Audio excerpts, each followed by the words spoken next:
আমার প্রিয় ছাত্রছাত্রীরা, আশা করি লকডাউনের এই পরিস্থিতিতে তোমরা বাড়িতে সকলেই সুস্থ আছো এবং ভালো আছো। এতদিন তোমাদেরকে আমি হোয়াটসঅ্যাপ গ্রুপের মধ্যে বিভিন্ন ধরনের কোশ্চেনগুলো পাঠাচ্ছিলাম।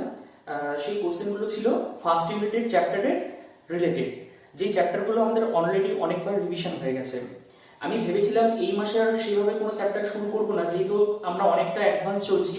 কিন্তু এই লকডাউন ঠিক কতদিন চলবে সেই বিষয়ে এখনো কোনো নিশ্চয়তা না থাকার জন্য আমি এই সেকেন্ড ইউনিটের যে চ্যাপ্টারগুলো, সেই চ্যাপ্টারগুলো খুব অল্পভাবে তোমাদের কাছে তুলে ধরছি। আশা করি তোমরা এই ভিডিওগুলো প্রথম থেকে শেষ অবধি ভালো করে দেখলে বুঝতে পারবে। যদি বুঝতে গিয়ে কোথাও সমস্যা সৃষ্টি হয় তখন কিন্তু আমাকে সেটা ফোনের মারফত হোক বা যেভাবে হোক তোমরা জানানোর চেষ্টা করবে। আমি তোমাদেরকে যতটা সম্ভব আমার বেস্ট উত্তরগুলো দেওয়ার চেষ্টা করব। আচ্ছা দেখো, আজকে আমরা যে চ্যাপ্টারটা আলোচনা করব সেটা হচ্ছে লেসন 5, অর্থাৎ যেটা হচ্ছে পরিমাপ, মাপঝোঁক এবং পরিমাপ সম্পর্কিত একটা চ্যাপ্টার। এবং যে চ্যাপ্টারটা কিন্তু আমাদের দৈনন্দিন জীবনে ভীষণভাবে গুরুত্বপূর্ণ। কেন আমি দৈনন্দিন জীবনে ভীষণভাবে গুরুত্বপূর্ণ বলছি? দেখো, ধরো তোমাকে মাঝে মাঝেই হয়তো হয় বাবা বা মা তোমাকে হয়তো পাড়ার কোনো মুদিখানার দোকানে পাঠায়, সেখানে গিয়ে বলে 200 গ্রাম ডাল দাও, বা এদিক থেকে বলে বাবা যখন বাজারে যাচ্ছে তখন বলে হাফ কেজি মাছ দেওয়া হোক। ঠিক আছে, এই যে কথাগুলো বলছে, এই হাফ কেজি, এই যে 200 গ্রাম, এই কথাগুলো বলছে, এই কথাগুলো কেন বলছে? কথাগুলো বলছে একটা সঠিক পরিমাণ জানার জন্য। এবং যে পরিমাণটা যদি আমরা না জানতে পারি, না জানলে আমাদের দৈনন্দিন জীবনে অনেক কিছুই কিন্তু থেমে যাবে, বা দৈনন্দিন জীবনে আমাদের এই পরিমাপ বা এই যে মানে পরিমাপের গুরুত্ব ঠিক কতখানি সেই জিনিসটা সম্পর্কে আমরা জানতে পারবো না। ঠিক আছে, তো আজকের এই চ্যাপ্টারটা সেটাই হচ্ছে আলোচ্য বিষয়, যে এই পরিমাপটা যে আমরা করব, আমরা কার করব, কিভাবে করব, সেই জিনিসগুলোকে নিয়ে এটার মধ্যে আলোচনা কিন্তু করা হয়েছে। তো আমি এখানে চ্যাপ্টারটা অ্যাকচুয়ালি 2 দিন করে পড়াবো। প্রথম দিনে আজকের জন্য যে পড়াগুলো থাকবে সেই পড়াগুলো হচ্ছে একদম এখানে আমি পরপর লিখে নিয়েছি। এই বিষয়গুলোকে নিয়ে আমি আজকে আলোচনা করব। দেখো, প্রথমে যেটা আসছে সেটা হচ্ছে ভৌত রাশি বা প্রাকৃতিক রাশি। আমি বললাম না, আমরা পরিমাণটা কার করব? পরিমাণটা করব এমন কিছু রাশি, যে রাশিটা আমাদের দৈনন্দিন জীবনের সাথে বিশেষভাবে গুরুত্বপূর্ণ। যেমন ধরো সময়, যেমন ধরো ওজন, যেমন ভর, এই যে বিষয়গুলো, যেমন গতিবেগ, দূরত্ব, এই যে বিষয়গুলো, এগুলো আমাদের দৈনন্দিন জীবনের সাথে বিশেষভাবে জড়িয়ে রয়েছে। কাজে আমরা এই জিনিসগুলোর পরিমাপ করব। তাহলে ওই জন্য বলা হচ্ছে পরিমাপ যোগ্য যে কোনো যে রাশি, সেই রাশিগুলোকে আমরা এক কথায় বলে থাকবো হচ্ছে ভৌত রাশি বা প্রাকৃতিক রাশি। পরিমাপযোগ্য অর্থাৎ যে সমস্ত রাশি আমরা পরিমাপ করতে পারবো, সেই সমস্ত রাশিগুলোকে আমরা বলে থাকবো হচ্ছে ভৌত রাশি বা প্রাকৃতিক রাশি। তো এই ভৌত রাশিকে না মূলত 2 ভাগে ভাগ করা যায়। ভৌত রাশিকে কয় ভাগে ভাগ করা যায়? 2 ভাগে ভাগ করা যায়। একটা হচ্ছে প্রাথমিকভাবে বলা হয় মৌলিক রাশি, মৌলিক রাশি, আরেকটাকে বলা হচ্ছে লব্ধ রাশি। আচ্ছা, ভৌত রাশির যেটা ইংলিশ টার্মটা সেটা হচ্ছে ফিজিক্যাল কোয়ান্টিটি, এবং সেই ফিজিক্যাল কোয়ান্টিটিকে 2 ভাগে ভাগ করা যায়। একটা হচ্ছে ফান্ডামেন্টাল ফিজিক্যাল কোয়ান্টিটি, আর একটা হচ্ছে derived physical quantity. Fundamental physical quantity মানে মৌলিক রাশি, আর ডিরাইভড ফিজিক্যাল কোয়ান্টিটি মানে লব্ধ রাশি। দেখো, এই যে মৌলিক রাশি বা ফান্ডামেন্টাল ফিজিক্যাল কোয়ান্টিটি কাকে বলছে? আমি যখন সময়ের গণনা করব, আমি যখন সময়ের মাপ নেব, বা আমি যখন কোনো কিছু দৈর্ঘ্য পরিমাপ করব, সেই রাশিগুলোকে পরিমাপ করার জন্য কিন্তু আমাকে অন্য কোনো রাশির উপরে নির্ভর করতে হয় না। তাহলে সেই সমস্ত রাশিগুলোকে আমরা বলবো মৌলিক রাশি বা ফান্ডামেন্টাল ফিজিক্যাল কোয়ান্টিটি। তাহলে সংজ্ঞা আকারে যদি বলা হয় যে সমস্ত রাশি অন্য কোনো রাশির উপরে নির্ভর করে না, তাদেরকে এক কথায় বলা হয় মৌলিক রাশি। আর যে সমস্ত রাশিগুলো এক বা তার বেশি মৌলিক রাশির সমন্বয়ে গঠিত, সেগুলোকে আমরা বলবো হচ্ছে লব্ধ রাশি। যেমন ধরো, আমি মৌলিক রাশির উদাহরণ বললাম সেই দৈর্ঘ্য, বা এদিক থেকে ধরো সময়। এই যে রাশিগুলোকে আমি লিখছি, এই রাশিগুলো পরিমাপ করার জন্য কিন্তু আমার অন্য কোনো রাশির সাহায্যের দরকার হয় না। কিন্তু দেখো, আমি এখানে লব্ধ রাশির ক্ষেত্রে উদাহরণ দিলাম ক্ষেত্রফল। যদি আয়তক্ষেত্রের ক্ষেত্রে ক্ষেত্রফলটা নির্ণয় করা হয়, তাহলে তোমরা সকলেই জানো সেটা নির্ণয় করা হয় দৈর্ঘ্য গুণ প্রস্থ, এই ফর্মুলাটাতে। তাই তো, এই ফর্মুলাটা দিয়ে কিন্তু ক্ষেত্রফলের পরিমাণটা নির্ণয় করা হয়। তো এখানে ক্ষেত্রফলটা কিন্তু এই দৈর্ঘ্য প্রস্থ এই দুটো মৌলিক রাশির সমন্বয়ে গঠিত, যার জন্য এটা হয়ে যাচ্ছে একটা লব্ধ রাশি। বোঝা গেল? তাহলে মৌলিক রাশি হচ্ছে একটা রাশি, আর লব্ধ রাশি হচ্ছে একের বেশি মৌলিক রাশি। ঠিক আছে? আচ্ছা, এরপরে আমরা আসবো একক কাকে বলে। একক বলছে দেখো কোনো একটা রাশিকে যদি আমাকে পরিমাপ করতে হয়, কোনো একটা রাশিকে যদি আমাকে পরিমাপ করতে হয়, তবে সেই রাশিরই একটা অতি ক্ষুদ্রতম মানকে নিয়ে সেই রাশিটার আমরা পরিমাপ করে থাকবো। সেই রাশি, সেই ক্ষুদ্রতম মানটাকে বলা হচ্ছে সেই রাশির একক। যেমন ব্যাপারটা কি, ধরো আমি মনে করো দৈর্ঘ্যের পরিমাপ করতে চাচ্ছি, তাহলে দৈর্ঘ্যের পরিমাপের জন্য আমি কিসের সাহায্য নিলাম? সাপোজ ধরো মিটারের সাহায্য নিলাম। তাহলে এই মিটারটা হলো কি না দৈর্ঘ্যের একক। বোঝা গেল? অর্থাৎ আমি কিন্তু এই যে দৈর্ঘ্যটাকে কখনোই বলতে পারি না এই ঘরটার দৈর্ঘ্য এত ঘন্টা বা এত সেকেন্ড, এই কথাটা বলতে পারি না। আমাকে নিতে হবে কিন্তু মিটারটা, ঠিক আছে? অর্থাৎ মিটার হচ্ছে এই দৈর্ঘ্যের ক্ষুদ্রতম একটা মান। অর্থাৎ কোন একটা রাশি যে ক্ষুদ্রতম মান দ্বারা ওই রাশিটাকে আলটিমেটলি পরিমাপ করা হয়, সেটাকে বলা হবে হচ্ছে কিন্তু তার একক। ঠিক আছে? এবার একক, যেগুলো মৌলিক রাশির একক সেগুলোকে বলা হচ্ছে মৌলিক একক, আর যেগুলো লব্ধ রাশির একক সেগুলোকে বলা হচ্ছে লব্ধ একক। তাই তো? একককে ইংরেজিতে যেটা বলা হয় ইউনিট। আর যদি হচ্ছে আমরা মৌলিক রাশি বা এদিক থেকে হচ্ছে যদি ফান্ডামেন্টাল ফিজিক্যাল কোয়ান্টিটির যদি ইউনিট বলি, তাহলে সেটা হবে ফান্ডামেন্টাল ইউনিট। আর ডিরাইভড ফিজিক্যাল কোয়ান্টিটির যদি হচ্ছে আমরা ইউনিট বলি, তাহলে সেটা হবে হচ্ছে ডিরাইভড ইউনিট। বোঝা গেল? আচ্ছা, এই প্রসঙ্গে লব্ধ রাশি না আমি আরো কয়েকটা উদাহরণ দিচ্ছি। যেমন ধরো আয়তনকে নির্ণয় করা হয় মূলত দৈর্ঘ্য গুণন প্রস্থ গুণন উচ্চতা, এই তিনটা রাশিকে গুণ করে মূলত হচ্ছে আমরা আয়তনটাকে নির্ণয় করি। এই আয়তনও কিন্তু হচ্ছে এক ধরনের লব্ধ রাশি। ঠিক আছে? আবার ধরো এদিক থেকে বেগ, বলে না গাড়িটা এত বেগে যাচ্ছে, সেই বেগটা কি? বেগটা হচ্ছে বলা হয় অতিক্রান্ত দূরত্ব বাই সময়। এইভাবে মূলত হচ্ছে বেগটা নির্ণয় করা হয়। অর্থাৎ একক সময়ে একটা বস্তু মোট যে দূরত্বটা অতিক্রম করছে সেটা হচ্ছে তার বেগ বা ভেলোসিটি বলা হয়। আর আয়তনকে হচ্ছে ইন জেনারেল ভলিউম বলা হয়। তাহলে বোঝা গেল যে ইউনিটটা কি? তাহলে ইউনিট হচ্ছে সেই রাশিরই একটা ক্ষুদ্রতম মান, যার সাহায্যে ওই রাশিটাকে অ্যাকচুয়ালি পরিমাপ করা হয়ে থাকে। ঠিক আছে? আচ্ছা, এবার আমরা বলছি দেখো এই যে রাশি পরিমাপের ক্ষেত্রে এককের প্রয়োজনীয়তা কি? এককের প্রয়োজনীয়তা কিন্তু অনস্বীকার্য। যেমন ধরো তোমাকে বললো যে একটা মাঠের দৈর্ঘ্য 25, যখন তোমাকে বলা হলো একটা মাঠের দৈর্ঘ্য 25, তখন কিন্তু তুমি এই মাঠটার দৈর্ঘ্য সম্পর্কে সঠিক করে কোনো আইডিয়া পাচ্ছ না। কিন্তু তোমাকে ধরো বলা হলো এই মাঠটার দৈর্ঘ্য 25 মিটার, যখন তোমাকে এই মিটার কথাটা বললো দেন তুমি কিন্তু বুঝতে পারলে যে এই মাঠটার দৈর্ঘ্য মিটার নামক ক্ষুদ্র এককের 25 গুণ। অর্থাৎ মাঠটির যে দৈর্ঘ্য, সেই দৈর্ঘ্য সম্পর্কে কিন্তু একটা কমপ্লিট ধারণা তুমি পাচ্ছ। ঠিক আছে? তাহলে এই জন্য হচ্ছে এককটা কিন্তু ভীষণভাবে গুরুত্বপূর্ণ। ঠিক আছে? আচ্ছা, তো এই একক প্রকাশের না বিভিন্ন ধরনের মান রয়েছে। বিভিন্ন ধরনের মান বলতে বিভিন্ন ধরনের পদ্ধতি রয়েছে অ্যাকচুয়ালি বলতে গেলে। তো পদ্ধতিগুলো কি কি এক এক করে আসছি।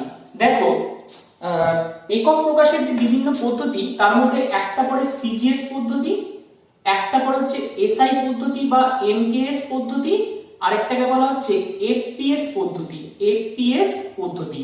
আচ্ছা, মনে রাখবে এই যে এখানে সিজিএস কথাটা আমি বললাম, এখানে তিনটা একক। কিসের একক? প্রথম এককটা সেটা হচ্ছে দৈর্ঘ্যের একক, পরের যে এককটা সেই এককটা হচ্ছে ভরের একক, আর তারপরের যে এককটা সেটা হচ্ছে সময়ের একক। দেখো সিজিএস যখন আমরা বলছি, সি তে হয়ে যাবে দৈর্ঘ্যের একক, হলে সেটা হয়ে যাবে সেন্টিমিটার, তাই জন্য এই দৈর্ঘ্যের একক হয়ে যাচ্ছে সেন্টিমিটার। যখন আমরা ভরের এককটা আলোচনা করব তখন সেটা হয়ে যাবে হচ্ছে তোমার গ্রাম, জি ফর গ্রাম। আর যখন হচ্ছে সময়ের এককটার কথা আমরা চলে আসবে তখন সেটা হয়ে যাবে কিন্তু সেকেন্ড। ঠিক আছে? আচ্ছা, এসআই পদ্ধতি হচ্ছে এখন বর্তমানে ভীষণভাবে এককের ক্ষেত্রে গুরুত্বপূর্ণ, কারণ এই এসআই পদ্ধতিতেই বিভিন্ন মাপগুলো কিন্তু বা পরিমাপগুলো এখন সাধারণত করা হয়ে থাকে। তো তোমরা যদি দেখো তাহলে এই এমকেএস পদ্ধতি অনুসারে কি হবে, মানে এসআই যেটা সেটাই হচ্ছে এমকেএস পদ্ধতি। তাহলে এখানে এম ফর দৈর্ঘ্যের একক হিসাবে হয়ে যাবে কি, সেটা মিটার। আবার এদিক থেকে কে ফর ভরের একক হিসাবে সেটা হয়ে যাবে হচ্ছে কি কিলোগ্রাম, আর এস ফর সেটা হয়ে যাবে হচ্ছে কি সেকেন্ড। আর তেমনি হচ্ছে এফপিএস পদ্ধতির মধ্যে যেটা হবে তাহলে সেটা কি, এটা হচ্ছে ইন্টারন্যাশনাল পদ্ধতি। বিদেশে এই পদ্ধতিটাকে কিন্তু ভীষণভাবে এখন অ্যাপ্লাই করা হয়ে থাকে। তো এখানে এফ ফর যেটাকে বলা হবে হচ্ছে ফুট। ঠিক আছে? যেটা হচ্ছে পি ফর সেটাকে পাউন্ড, পাউন্ডকে হচ্ছে আমরা সংক্ষেপে এলপি দিয়ে প্রকাশ করতে পারি। আর এদিক থেকে যেটা এস, সেই এস ফর হচ্ছে সেকেন্ড। ঠিক আছে, এইভাবে হচ্ছে কিন্তু মূলত আমরা একককে প্রকাশ করে থাকি। তাহলে এগুলো হচ্ছে বিভিন্ন পদ্ধতি সমূহগুলো, আর এগুলো হচ্ছে সেই পদ্ধতিগুলো কোন কোন কোন কোন রাশির ক্ষেত্রে কি কি মানটা হবে সেটা। দেখো তোমরা এই সেন্টিমিটার, গ্রাম, কেজি, মিটার এগুলো ব্যাপারটা নিয়ে জানো, শুধু কনফিউশন কিন্তু এই ব্যাপারটা নিয়ে, কারণ এফপিএস এর মানটা তোমরা ঠিক জানো না। তাই জন্য আমি এখানে লিখে দিয়েছি। এই জিনিসগুলো নিলে আশা করি তোমরা একটা আইডিয়া করতে পারবে যে মাপটা অ্যাকচুয়ালি কি বোঝাচ্ছে। দেখো যখন আমি হচ্ছে 1 ফুট বলছি, 1 ফুট মানে কত? 30.48 সেন্টিমিটার।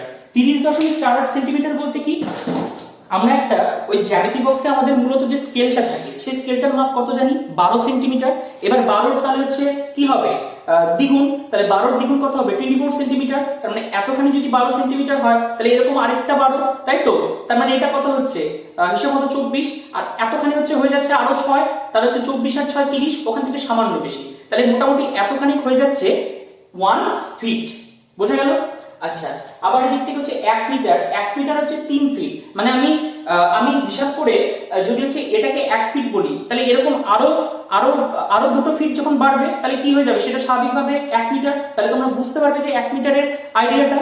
আচ্ছা, এই বলা বাহুল্য এখানে একটা ছোট্ট কথা বলে থাকি যে এই সরকার প্রদত্ত নিয়ম অনুসারে এই 1 মিটারটা ডিস্টেন্সে কিন্তু আমাদেরকে ওই মানে একজন ব্যক্তির থেকে আরেকজন ব্যক্তির দূরত্বটা রাখতে হবে, যাতে করোনা ভাইরাস আমাদের মধ্যে ট্রান্সমিট করতে না পারে। তাহলে এখন আশা করি সে তোমরা 1 মিটারটা বুঝতে পারছো, এবং সেই 1 মিটারটা সেই ডিস্টেন্সটাকে কিন্তু অবশ্যই মেনটেন করবে। আচ্ছা, নেক্সট আমরা আসছি দেখো পাউন্ডের হিসাবে। পাউন্ডের হিসাবে 1 কেজি সমান সমান 2.205 পাউন্ড। ঠিক আছে, অর্থাৎ পাউন্ড কিন্তু তুলনামূলকভাবে ছোট, যেখানে হচ্ছে কেজিটা তুলনামূলকভাবে কি হবে না বড়। ঠিক আছে, তো এই হচ্ছে ইন্টারন্যাশনাল পদ্ধতিগুলোর সাথে এই যেটা বর্তমানে সবচেয়ে বেশি applicable, that is the MKS system. সেই এমকেএস সিস্টেমে হচ্ছে যে সম্পর্কটা, রিলেশনটা, সেটা আমরা বলতে পারি। আচ্ছা, এবার এখানে না একটা জিনিসের সংজ্ঞা তোমাদেরকে মুখস্থ করতে হবে। সেই মুখস্থটা হচ্ছে এই যে মিটার, এই মিটারটা ব্যাপারটা কি? মিটার কি? মিটার হচ্ছে দেখো আগে বলি যে এই যে আমরা সাধারণত আবহাওয়া দপ্তরের নাম শুনছি, আবহাওয়া দপ্তর, আলিপুরের আবহাওয়া দপ্তর। যে আবহাওয়ার দপ্তর থেকে হচ্ছে আবহাওয়া সম্পর্কে বিভিন্ন পূর্বাভাস সম্পর্কে আমরা জানতে পারি যে আজকে বৃষ্টিপাত হবে কি হবে না। ঠিক আছে, এই বিষয়গুলো জানতে পারি। তো ঠিক তেমনি এই যে পরিমাপের জন্য না একটা সদর দপ্তর রয়েছে, সেই সদর দপ্তরটা হচ্ছে ওই ফ্রান্সের প্যারিসে অবস্থিত।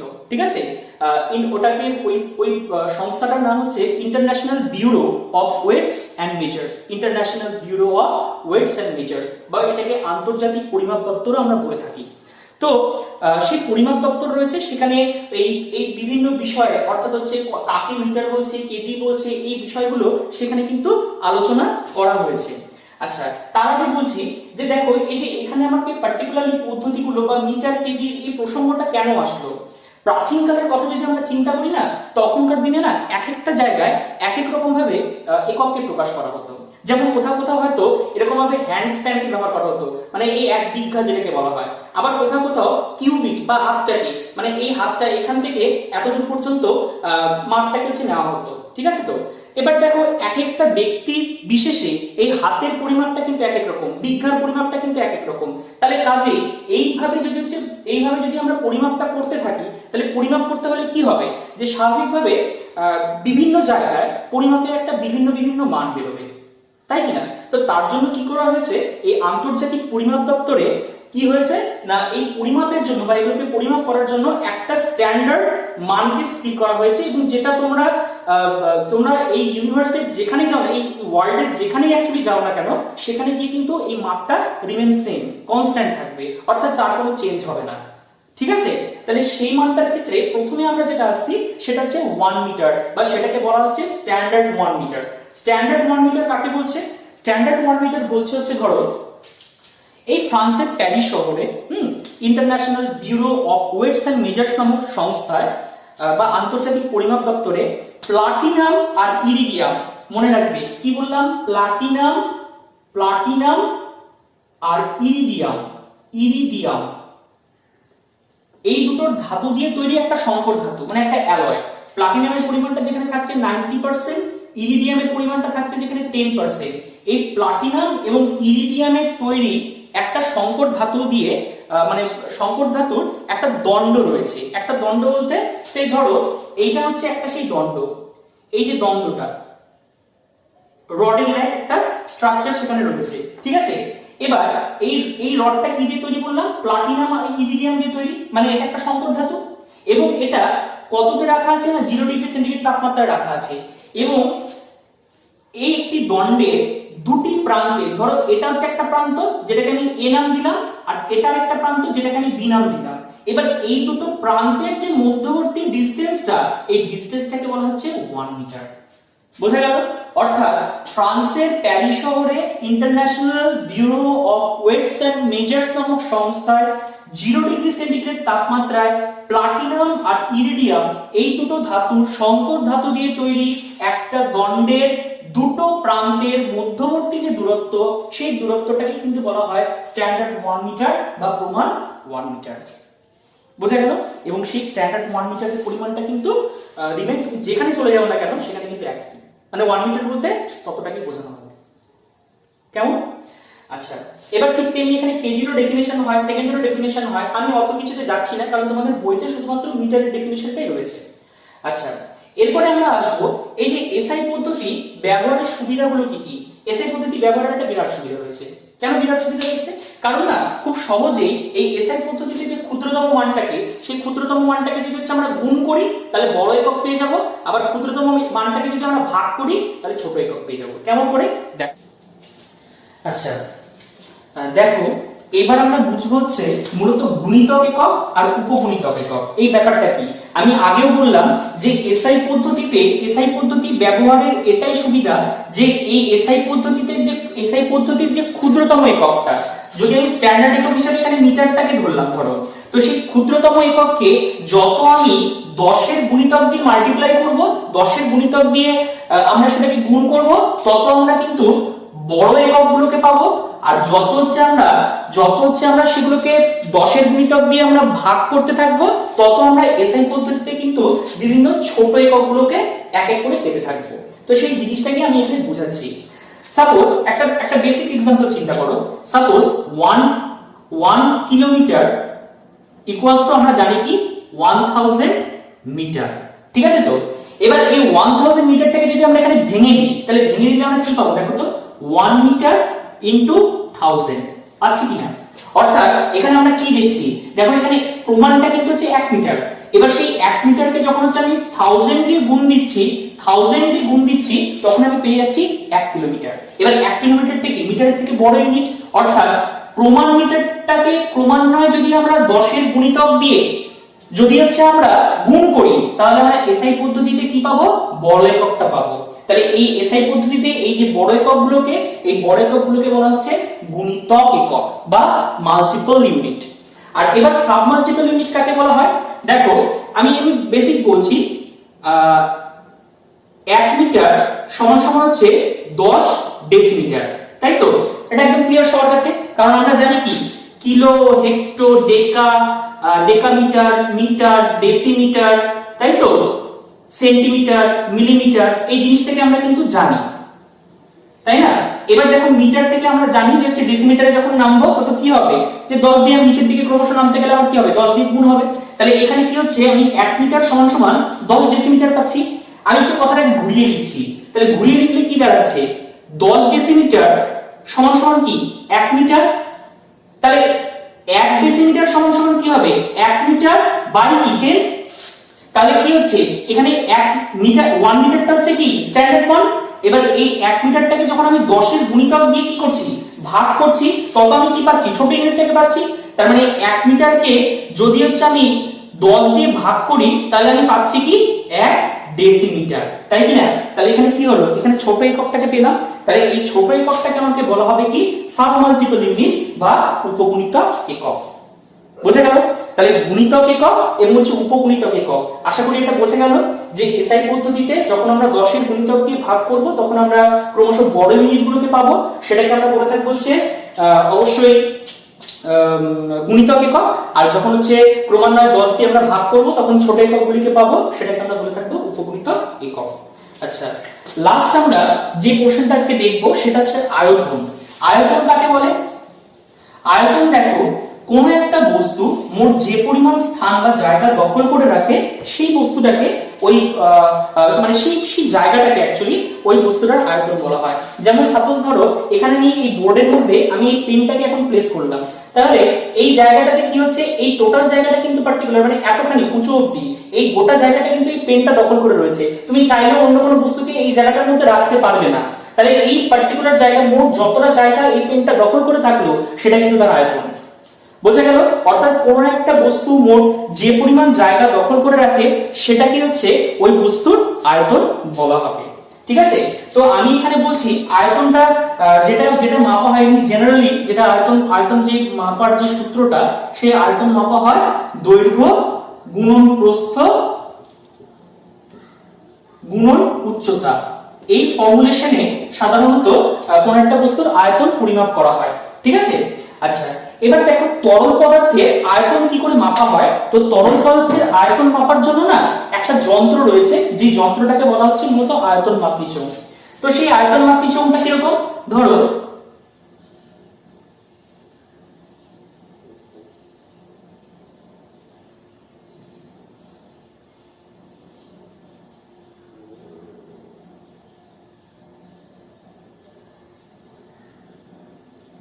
এরকম টাইপের একটা যন্ত্র বা এরকম টাইপের একটা পাত্র, যেটাকে আমরা মেজারিং সিলিন্ডার বলে থাকি। এই মেজারিং সিলিন্ডারে আমরা যদি ভালো করে নোটিস করি তাহলে না এখানে বেশ কিছু এরকম দাগ কাটা আছে, এখানে বেশ কিছু এরকম দাগ কাটা রয়েছে এবং প্রত্যেকটা দাগে দেখবে এক একটা করে মান রয়েছে। সে ধরো এটা যদি হচ্ছে 50 ml হয়, এটা ধরো হচ্ছে 100 ml, এটা ধরো হচ্ছে সাধারণত হচ্ছে আমি ধরলাম হচ্ছে 200 ml, এটাকে ধরলাম আমি 400 ml, এরকম জাতীয় এই মানগুলো রয়েছে। এই মানগুলো কিন্তু যখন তরল পদার্থের আমরা আয়তন পরিমাপ করব তার এককটা কিন্তু মিলিলিটারে বা লিটারে, বড় একক হিসাবে লিটার আর ছোট একক হিসাবে মিলিলিটারে প্রকাশ করা হয়।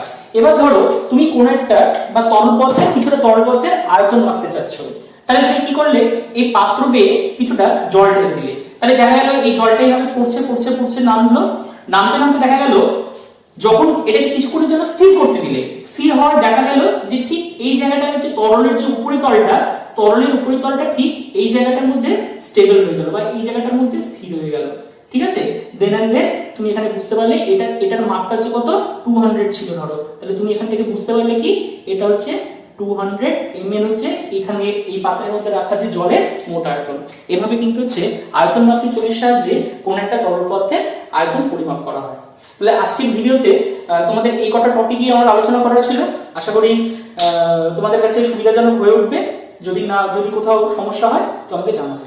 আর পরবর্তী দিনে তোমাদের যে দিনগুলোতে তোমাদের সায়েন্স পড়াটা রয়েছে সেই দিনেই কিন্তু আমি এতগুলো টপিক এবং বই থেকে আমি ছবিগুলো পাঠিয়ে দেবো তুলে সেই জায়গাগুলোতে পড়া থাকবে এবং শেষে গিয়ে মানে পরের দিনে আর কি, পরের দিন হচ্ছে আমি এই চ্যাপ্টারটার বাকিটুকু পড়িয়ে গোটাটাকে শেষ করবো। ঠিক আছে?